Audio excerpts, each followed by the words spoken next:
Hello मित्रांनो, तर आज मी खूप दिवसांनी कुकरमध्ये चिकनची भाजी करणार होते, रस्सा भाजी.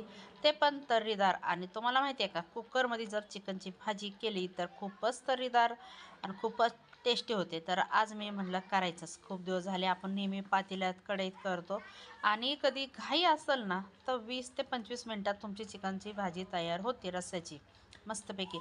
आणि शिवाय काळा मसाला न टाकता बरं का. तर हे फक्त अद्रक, लसूण आणि थोडंसं जिरं आणि कोथिंबीर हे 4च वस्तू टाकून मी मिक्सरमधनं काढलेले. आणि हे बघा, लाल मसाला, एक कांदा मसाला आणि एक घरातला आपला फक्त मिरचीचा मसाला आणि हळद एवढंच टाकले मी. आणि त्याच्यानंतर मस्तपैकी कांदा टमाटा कापून टाकलेला आहे. आणि थोडेसे खडे मसाले टाकले आणि थोडंसं पुदिना टाकले. कोथिंबीर नव्हतं तर कोथिंबीर पण नाही टाकले. आणि घरकुल मसाला तर मला फेवरेट आहे, मी घरकुल मसालाही टाकते.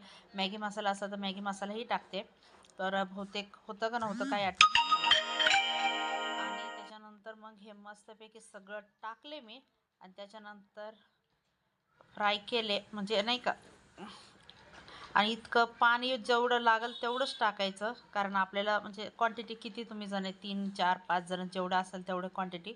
आणि त्याच्यानंतर मीठ वगैरे टाकले आणि मस्तपैकी लावले 4 शिट्ट्या. 5व्या शिट्टीला बंद केल्यानंतर तर्रीदार चिकनची भाजी तयार.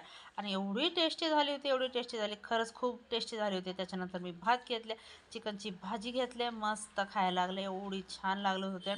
खरंच सांगते तुम्हाला, गावाकडची मला आठवण आली आहे. मला दीदी तर म्हणली, मम्मी तू कुकरमध्येच चिकनची रस्सा भाजी करत जा आता. खूप म्हणजे खूपच आवडलं, म्हणजे पोट भरलं पण मन भरलं नव्हतं.